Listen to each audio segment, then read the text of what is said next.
capítulo 1, do verso 18 ao verso de número 25. Mateus, capítulo de número 1, do 18 ao 25. Vamos fazer essa leitura da palavra do Senhor Deus.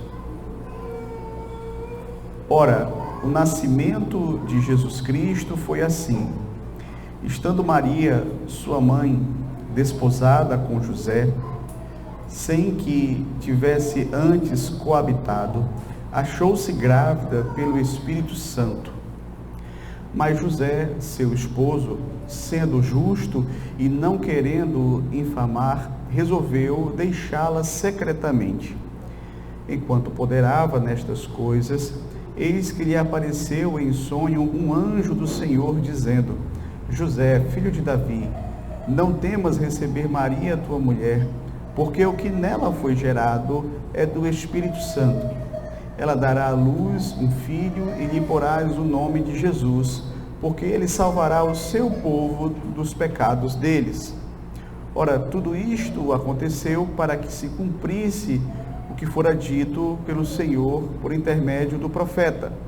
Eis que a virgem conceberá e dará à luz um filho, e ele será chamado pelo nome de Emanuel, que quer dizer Deus conosco. Despertado José do sono, fez como lhe ordenara o anjo do Senhor e recebeu sua mulher.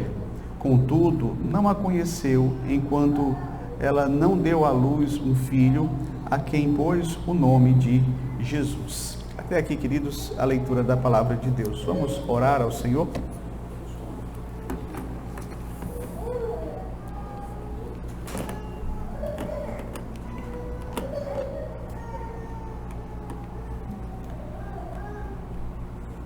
Oremos. Senhor Deus, graças te damos, ó Pai, pela oportunidade de estarmos reunidos aqui neste dia especial, dia do Senhor, para louvarmos e bendizermos o teu santo nome. Obrigado, Senhor, por este grande privilégio que o Senhor nos concede. Ó Deus, depois de termos lido a tua palavra, rogamos que o Senhor nos capacite a compreendê-la. Que o Senhor nos dê a graça de podermos ter a iluminação do teu Santo Espírito, para assim, Senhor, compreender as Sagradas Escrituras, aplicando-as às nossas vidas e assim, Senhor, sermos edificados por meio dela, vivermos cada dia mais para a tua glória. Assim eu te peço em nome de Jesus. Amém. Amém. Queridos, quem nunca se decepcionou com uma promessa não cumprida? Veja, isso ocorre em todas as esferas da vida. Isso muitas vezes ocorre no lar, no trabalho, entre amigos, dentro do próprio casamento. Promessas que são feitas, mas que não são devidamente cumpridas. E nós vivemos assim, em um mundo profundamente marcado por promessas quebradas. Palavras que são ditas com facilidade, mas que muitas vezes não são sustentadas com compromisso. Por que isso acontece? Veja, porque nós somos seres humanos, pecadores. Muitas vezes promessas são quebradas porque nos falta poder para cumpri-las.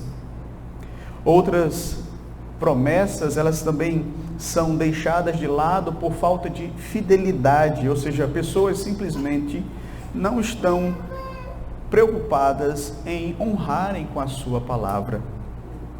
Em muitos casos, queridos, promessas também não são cumpridas por conta do egoísmo. O egoísmo acaba prevalecendo quando muitas vezes nós não nos importamos com os outros. A verdade é que nós vivemos em um mundo em que compromissos são frágeis e palavras são vazias. Mas, queridos, com o nosso Deus, isso é completamente diferente. Quando nós olhamos para as Sagradas Escrituras, nós aprendemos que o Senhor, Ele não mente. O Senhor, Ele não muda. O Senhor não falha. Podemos confiar plenamente em todas as suas promessas, porque Ele é poderoso para cumpri-las. Ele é capaz de sustentar cada uma das suas promessas e Ele é gracioso a cumpri-las com amor. Veja, essa é a realidade do que nós podemos observar nas Sagradas Escrituras como um todo. Deus, Ele é um Deus fiel às suas promessas. E aqui nós vamos hoje observar um evento maravilhoso na história da redenção, que retrata justamente essa verdade maravilhosa. Os irmãos lembram que nós começamos o estudo do Evangelho de Mateus há alguns domingos atrás e tivemos a oportunidade de estudar do verso 1 até o verso de número 17, onde vimos a genealogia do Senhor Jesus Cristo. E naquela ocasião nós tivemos a oportunidade, queridos, de aprender algumas verdades a respeito dessa genealogia. Primeiro, que a genealogia do Senhor Jesus nos ensina que Ele é o Salvador e o Messias, a começar do seu nome, Jesus, que significa Salvador, e ungido, que significa, e Cristo, que significa ungido. Nós vimos que a genealogia de Cristo nos fala acerca de quem Ele é, nos revela a sua identidade. E vimos também, em segundo lugar, que a genealogia do Senhor Jesus apresenta o cumprimento das profecias. Por quê? Porque é dito aqui que Ele é filho de Davi, que Ele é filho de Abraão, ou seja, Cristo é o cumprimento das promessas feitas a Davi, de que um descendente dele viria para reinar e que seu reino seria eterno. Cristo é o cumprimento das promessas feitas a Abraão, que por meio do seu descendente, muitas famílias seriam abençoadas nesta terra. Então, aprendemos que Cristo é o cumprimento das promessas e a genealogia dele nos mostra isso. Terceiro, aprendemos também com a genealogia do Senhor Jesus a respeito da sua família. E com isso aprendemos sobre a humanidade de Cristo, a historicidade de Cristo. Aprendemos também a respeito da graça de Deus que sobrepuja as situações mais difíceis. Nós sabemos que a família de Cristo era uma família composta de pecadores. Apesar disso, a graça de Deus, ela agiu de tal modo que foi justamente por meio de uma família assim, de pecadores, que Deus enviou o Salvador, enviou o Messias. Então hoje, queridos, nós vamos tratar a respeito do nascimento do Senhor Jesus Cristo. Com base nisso, eu gostaria então de propor aos irmãos nessa noite meditarmos sobre o seguinte tema: o nascimento de Jesus, uma manifestação do poder, da fidelidade e também do amor de Deus. Aqui nós vamos aprender hoje sobre isso, que o nascimento do Senhor Jesus é uma manifestação do poder, da fidelidade e do amor de Deus. Nós vamos ver isso em 3 pontos. Primeiro, o nascimento de Jesus foi virginal e sobrenatural, revelando o poder de Deus. Veja que, após ter abordado a genealogia, Mateus agora ele passa a descrever o nascimento do Senhor Jesus Cristo. Ele começa no verso 18. Ora, o nascimento de Jesus Cristo foi assim: estando Maria, sua mãe, desposada com José, sem que tivessem antes coabitado, achou-se grávida pelo Espírito Santo. E aqui, queridos, é importante nós começarmos compreendendo o que era esse compromisso que havia entre Maria e José, que Mateus se refere aqui quando diz que Maria estava desposada com José. O que é que significa isto? Veja, a prática judaica com respeito ao casamento era diferente da nossa. Então a gente precisa entender isso aqui.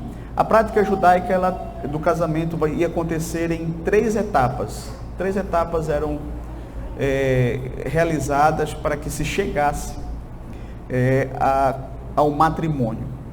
Na primeira etapa, os pais faziam um acordo entre as famílias, quando os filhos ainda eram jovens, algo em torno de 12 a 13 anos. Normalmente, esse casamento ele vinha a se realizar se não houvesse alguma rejeição de alguma das partes. Mas aí vem a segunda etapa.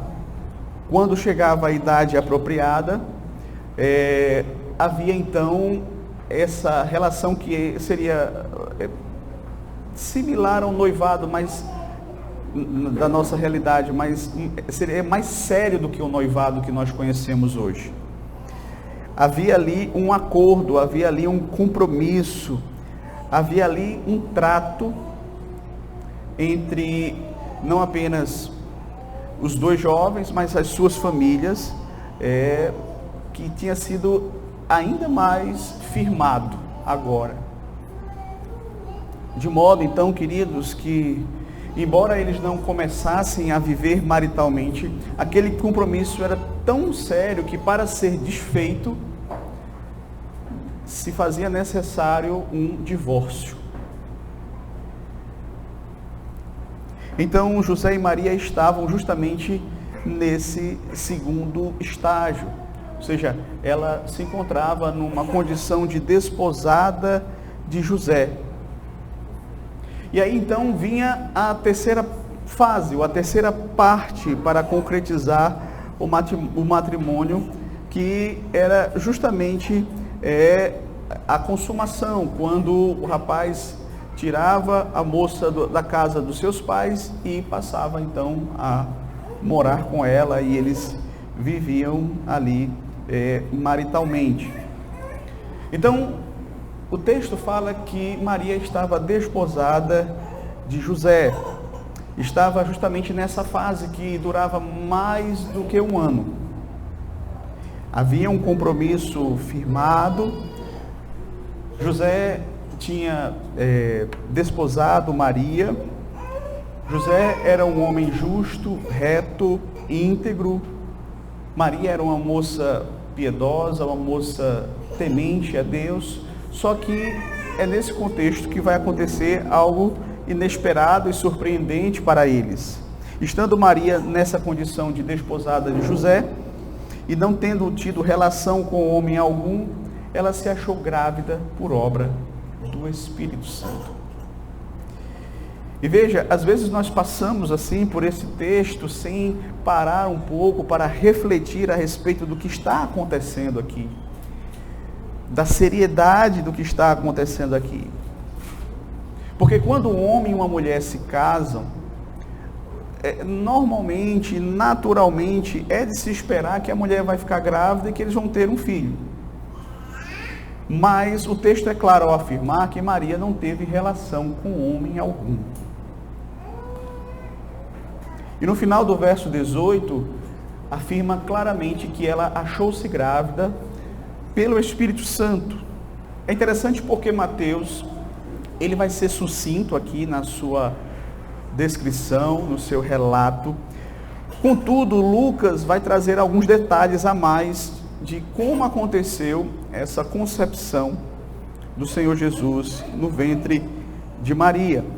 Se você abrir comigo em Lucas capítulo 1, do verso 30 ao 35, você vai ver esse relato. Lucas do 1, do 30 ao 35, que diz assim: Mas o anjo lhe disse: Maria, não temas, porque achaste graça diante de Deus. Eis que conceberás e darás à luz um filho, a quem chamarás pelo nome de Jesus. Este será grande e será chamado Filho do Altíssimo. Deus, o Senhor, lhe dará o trono de Davi, seu pai. Ele reinará para sempre sobre a casa de Jacó, e o seu reinado não terá fim. Então disse Maria ao anjo: Como será isto? Pois não tenho relação com homem algum. Respondeu-lhe o anjo: Descerá sobre ti o Espírito Santo, e o poder do Altíssimo te envolverá com a sua sombra. Por isso também o ente santo que há de nascer será chamado Filho de Deus. Então, o Espírito Santo desceu sobre Maria, agiu de maneira sobrenatural, miraculosa, no ventre de Maria, sem que ela tivesse tido contato com homem algum, e ali foi formado o Senhor Jesus Cristo no ventre de Maria. Certo autor levanta a seguinte questão. Ele diz assim: se eu dissesse para você que nesta cidade nasceu uma criança sem pai, você acreditaria? Talvez você pensasse, não, ela não tem pai porque o pai dela não quis registrá-la. Mas não é o caso. A mulher está grávida e ela não teve relação com homem algum. Você acreditaria? E aí o autor prossegue assim: se ele vivesse como Jesus viveu, talvez eu acreditasse.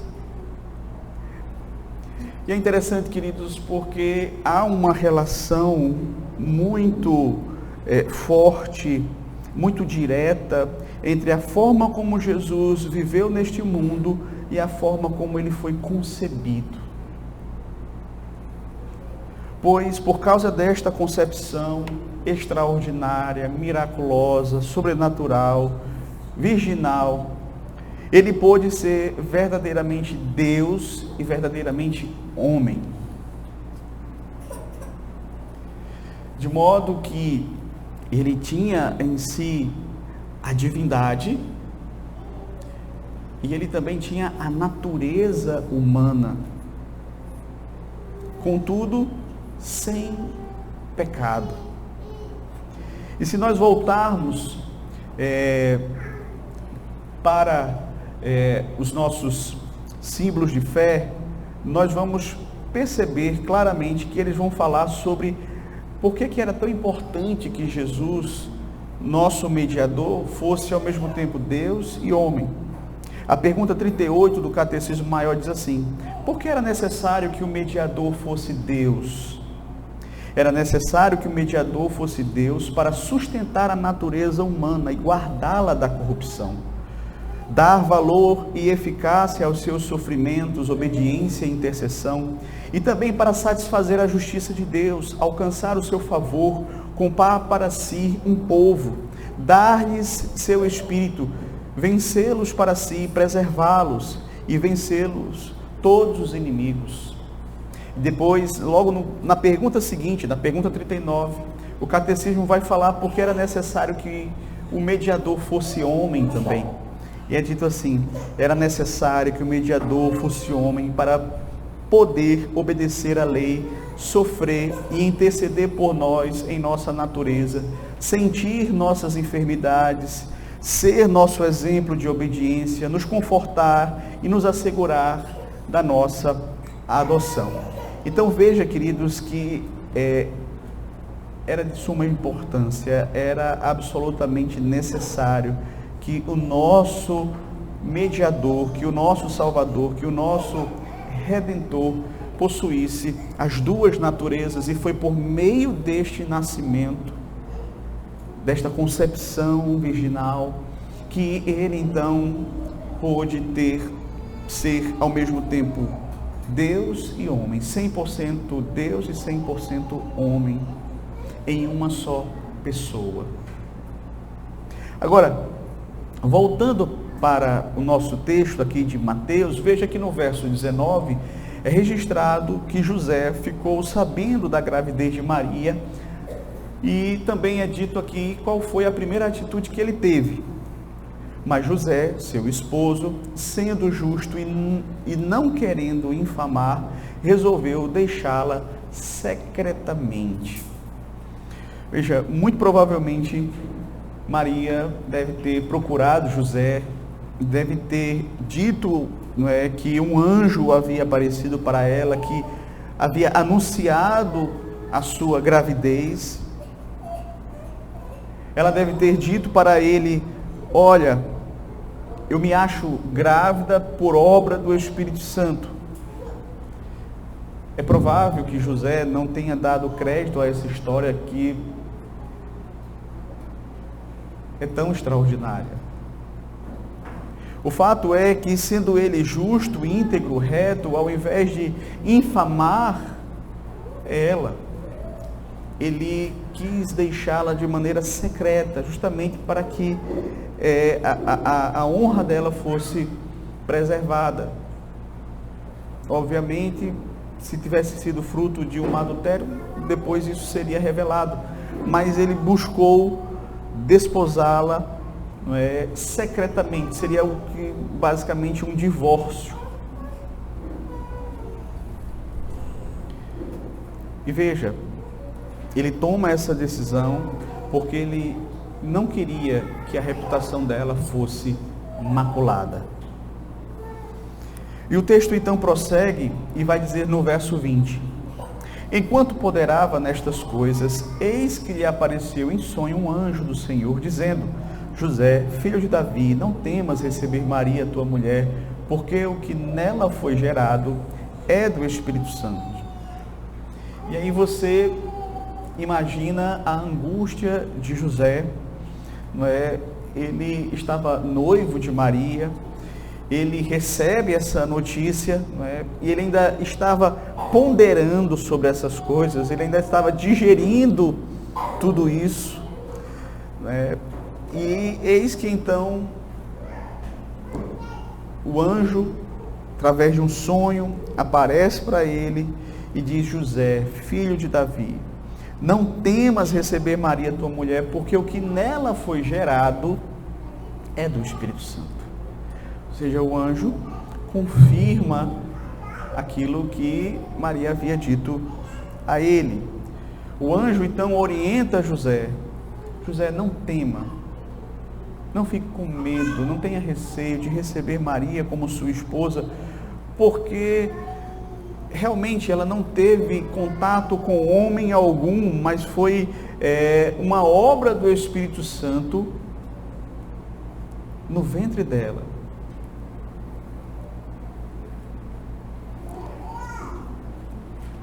Então, queridos, a primeira coisa que nós aprendemos com Mateus aqui é que o nascimento do Senhor Jesus Cristo, ele foi virginal, ele foi sobrenatural.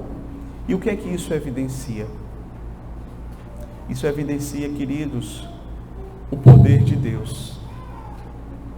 Aquele mesmo poder presente lá no Éden, que gerou a vida, também estava atuando ali no ventre de Maria para que ela concebesse, para que a vida fosse ali gerada. O poder de Deus, então, queridos, é evidenciado na concepção, no nascimento do Senhor Jesus Cristo. Segundo lugar, o nascimento de Jesus foi o cumprimento das profecias, revelando assim a fidelidade de Deus. Então, o nascimento do Senhor Jesus, ele também foi resposta, cumprimento daquelas profecias, lá do Antigo Testamento, e tudo isso revela a fidelidade do Senhor às suas promessas. Mateus faz questão de mencionar que o nascimento de Cristo tinha sido anunciado através dos profetas, e aqui ele faz questão de mencionar um deles, no verso 22 e 23. Ora, tudo isto aconteceu para que se cumprisse o que fora dito pelo Senhor por intermédio do profeta: eis que a virgem conceberá e dará à luz um filho, e ele será chamado pelo nome de Emanuel, que quer dizer Deus conosco.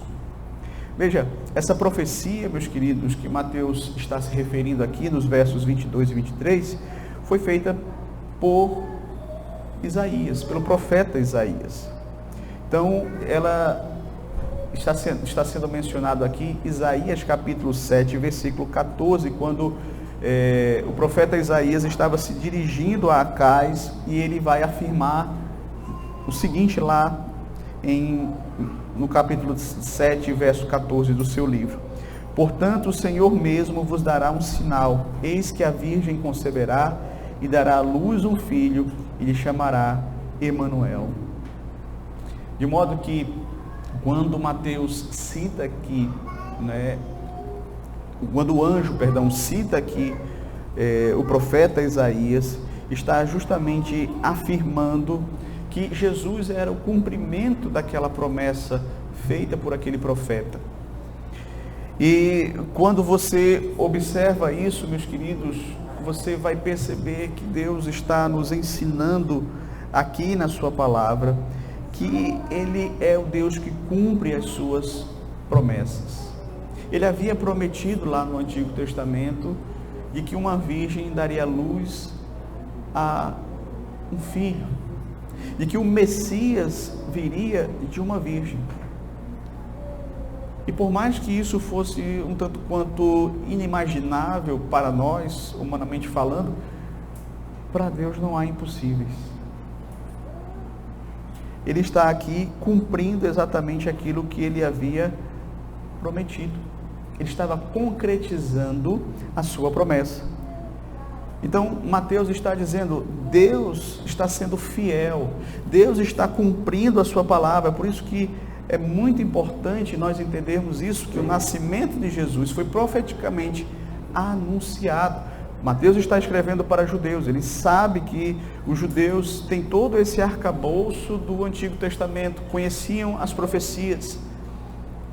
E ele está dizendo aqui, vejam aqui vocês, o anjo apareceu para Maria e disse aquilo que está lá no profeta Isaías, capítulo 7, verso 14, que ela conceberia, daria à luz um filho e o nome dele seria Emanuel.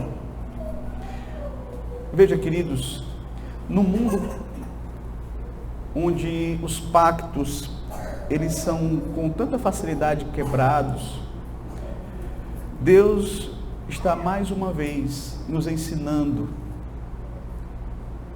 que Ele é o Deus que cumpre as suas promessas. Ele é o Deus fiel às suas palavras. Se Ele de fato prometeu, Ele vai cumprir. E aqui, meus queridos, essa verdade, ela exige de nós duas atitudes. Primeiro, podemos firmar a nossa confiança nesse Deus, porque Ele vai cumprir sim tudo o que prometeu. Segundo, devemos espelhar em nossa vida a fidelidade de Deus, sendo também fiéis a Deus, ao próximo.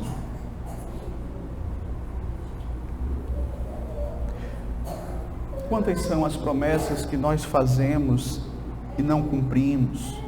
Juramos diante de Deus, juramos no culto, quando nós fazemos os nossos votos e juramentos, e não cumprimos a nossa palavra. Cumpra a sua palavra, porque Deus sempre vai cumprir a dele. Deus sempre vai cumprir a dele. Então, o nascimento de Jesus foi profeticamente anunciado. Isso ressalta a fidelidade de Deus às suas promessas, para que eu e você saibamos que o nosso Deus é um Deus fiel às suas promessas, assim como também Ele é fiel nas suas ameaças. Aquilo que Ele promete, Ele cumpre, e se Ele ameaça, Ele também vai cumprir a sua palavra. Em terceiro lugar, o nascimento de Jesus tinha a finalidade de salvar pecadores, revelando assim o amor de Deus. O nascimento de Jesus tinha a finalidade de salvar pecadores, revelando assim o amor de Deus. Observe a continuação aqui do que o anjo está falando. Na verdade, nós vamos voltar um pouco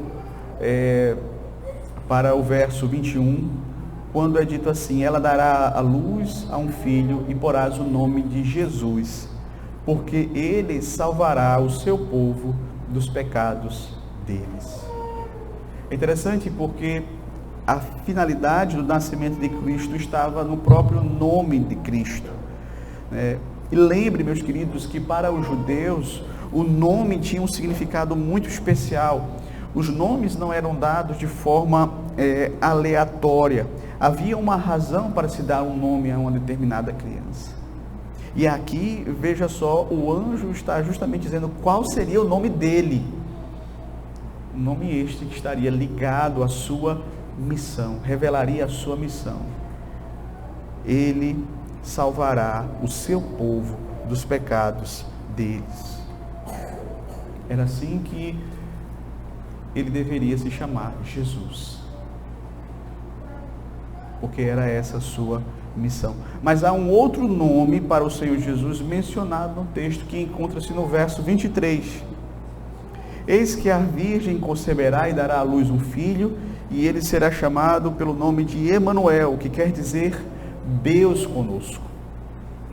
O anjo também diz que Jesus será chamado Emanuel, e o significado do nome é Deus conosco. Deus que habitou entre nós, o Deus que assumiu a natureza humana e esteve entre nós. Esse nome, ele faz justamente referência a este aspecto da humanidade do Senhor Jesus Cristo. Para salvar o seu povo dos seus pecados, Jesus precisava ser verdadeiramente Deus e verdadeiramente homem, como nós mencionamos. Então, o nome Emanuel não significa apenas que Deus tabernaculou conosco, Deus esteve entre nós, mas que Deus assumiu a natureza humana. Maria, ao dar a luz, ela não estava dando a luz simplesmente a um profeta, a um homem íntegro e reto, a um homem que seria um modelo a ser seguido. Ela estava justamente dando a luz ao Deus encarnado. Então, não podemos desassociar esses dois nomes do Senhor Jesus Cristo. O que qualificou aquele ente santo que nasceu de Maria a ser Jesus, isto é, a salvar o seu povo dos pecados deles, foi justamente o fato dele ter se tornado o Emanuel, aquele que é o Deus homem. E como um homem perfeitamente habilitado a ser então o segundo Adão, ele nos representa e plenamente ele cumpre aquilo que o primeiro Adão não foi capaz de cumprir. Ele foi obediente a Deus e essa obediência se revelou até a morte, e morte de cruz. E como Deus, Ele é santo, sem pecado, poderoso para realizar com eficácia a sua obra que somente como homem ele não seria capaz de realizar. Por isso que os nossos catecismos vão falar sobre a necessidade de que ele fosse tanto Deus quanto homem, que as duas naturezas estivessem presentes na pessoa de Cristo. Entretanto, queridos, observe que o texto termina dizendo assim: despertado José do sono, fez como lhe ordenara o anjo do Senhor e recebeu sua mulher. Ou seja, uma vez que José recebeu a orientação da parte do anjo, ele fez exatamente aquilo que se esperava dele. Ele creu e ele obedeceu.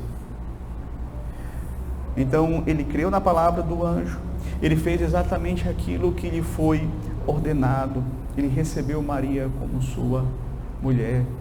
E Deus também espera, meus queridos, isso de nós, que nós também estejamos cientes disso.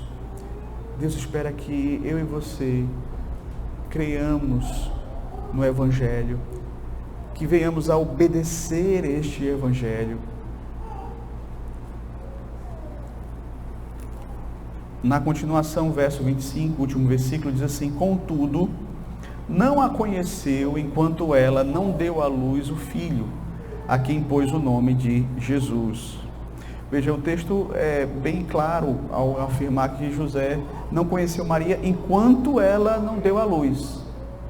O que fica claro para nós que depois do nascimento do Senhor Jesus Cristo, eles viveram de forma marital, normalmente tiveram outros filhos, conforme os evangelhos mesmos afirmam, falam sobre os irmãos e as irmãs de Jesus, inclusive cita o nome dos seus irmãos, o que faz cair por terra a crença católica de que Maria permaneceu virgem por toda a sua vida. Isso não tem base bíblica, certo? E um dos textos que comprovam isso é esse aqui. Veja o cuidado de Mateus ao afirmar: contudo, não a conheceu enquanto ela não deu à luz a um filho, a quem pôs o nome de Jesus, dando justamente a entender que após o nascimento de Jesus, eles tiveram outros filhos. Queridos, caminhando para as aplicações finais, o nascimento de Jesus revela o poder de Deus e nós devemos confiar neste Deus, pois Ele é poderoso para cumprir tudo aquilo que Ele nos promete. Ele foi poderoso, meus queridos, para fazer uma virgem conceber, dar à luz a um filho, assim como Ele havia prometido através do profeta Isaías, no devido tempo, pelo seu poder, Ele realizou essa obra maravilhosa. Eu sei que muitas vezes nós fazemos promessas e até temos a intenção de cumpri-las, mas às vezes nos falta justamente essa capacidade, esse poder para realizar aquilo que nós prometemos. Veja, esse não é decididamente o problema de Deus. Ele é poderoso para cumprir. E aquilo que é impossível aos olhos humanos é possível para Deus. E nós precisamos crer nisso, queridos. Nós precisamos ter isso em mente. Porque muitas vezes as dúvidas, os questionamentos, as angústias, elas vêm em nosso coração e mente, justamente porque nós esquecemos dessa verdade que é tão básica, mas que muitas vezes nós não confiamos como deveríamos confiar. Aquilo que é impossível aos homens é possível para o nosso Deus.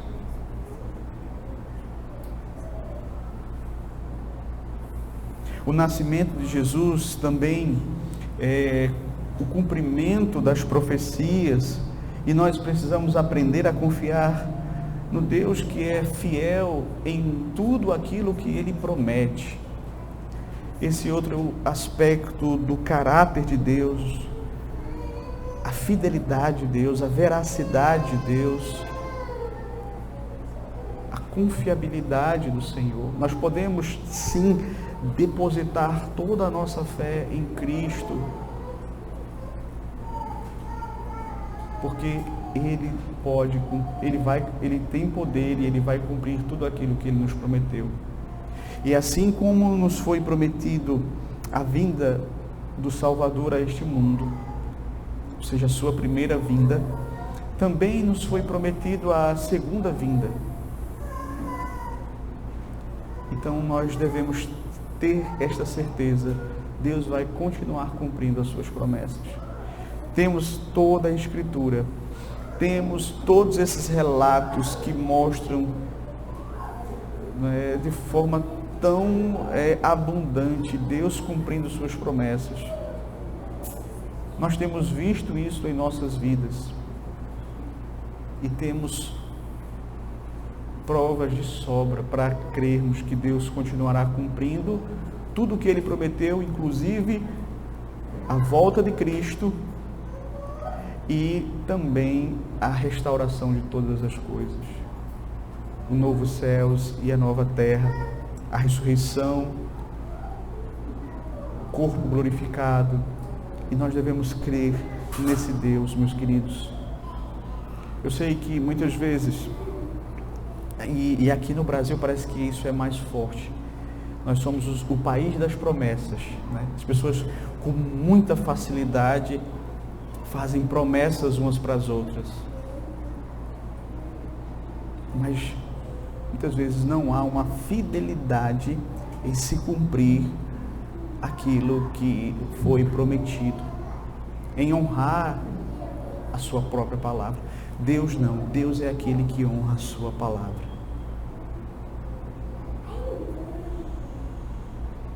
Você não deve esperar dele aquilo que ele não prometeu, mas aquilo que ele prometeu, ele vai cumprir.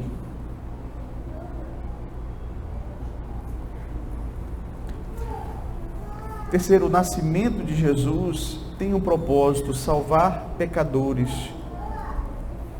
Então, eu quero me dirigir a você que aqui está nesta noite. Saiba disso. Cristo, ele veio a este mundo com esta finalidade de salvar pecadores. E isso deveria sim abrir a sua mente, o seu coração, para perceber o seguinte: se Deus foi capaz de encarnar para livrar um povo dos seus pecados, é porque, de fato, o pecado é algo seríssimo para Deus. O pecado é algo que traz a ira de Deus sobre a vida do pecador. O pecado é algo que vai acarretar condenação eterna.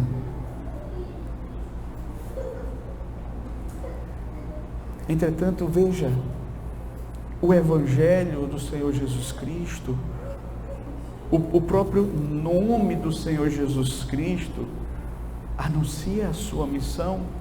O Evangelho é claro, está aí sendo pregado para você por tantas vezes. E se você o rejeita, você vai ser condenado. Você não vai poder dizer diante de Deus: não, mas eu nunca ouvi, eu não entendi, porque o Evangelho, ele é claro. Obviamente, é somente com a iluminação do Espírito que uma pessoa é capaz de compreendê-lo para a salvação.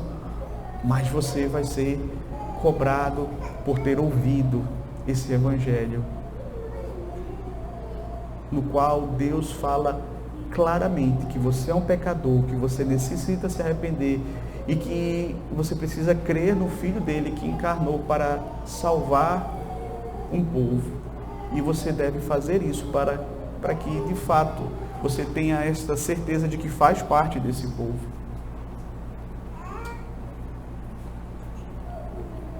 Nós precisamos crer nisso, meus queridos. Porque, de fato, Cristo, ele é o mediador perfeito, como nós vimos hoje. Ele herdou a natureza humana de Maria sem pecado, porque ele tinha que ser homem, ele tinha que nos representar, ele tinha que obedecer de forma ativa e passiva, ele tinha que obedecer à lei de Deus em todos os seus requisitos e submeter à morte, que era a condenação que nos aguardava, e ele se submeteu. Mas ele também tinha que ser homem, ou ele também tinha que ser Deus, para que a natureza humana fosse sustentada em todo esse processo, e ele então pudesse realizar a obra que ele veio realizar, de mediador entre Deus e os homens. E tudo isso, meus queridos, faz parte de um plano soberano de um Deus, que lá atrás prometeu que enviaria um Salvador, e de fato enviou. E hoje você tem as Sagradas Escrituras que lhe testificam disso. Hoje você tem a oportunidade de viver após a vinda do Senhor Jesus Cristo, e tudo isso lhe é trazido através da pregação do Evangelho de forma muito clara. Por isso que você se torna ainda mais indesculpável diante de Deus. Por isso eu quero convidar você a crer, a se arrepender e a abraçar este maravilhoso Salvador. Você não vai se arrepender, porque o Pai que o enviou prometeu que aquele que nele crê tem a vida eterna. Se ele prometeu, ele vai cumprir. Ele vai dar a você a vida eterna, porque ele é poderoso para fazer isso, porque ele não muda, ele é fiel às suas palavras, e porque o seu amor foi manifesto através de Cristo, justamente para que isso fosse realizado, esta salvação da sua alma fosse realizada. Então creia. Que Deus nos abençoe. Amém.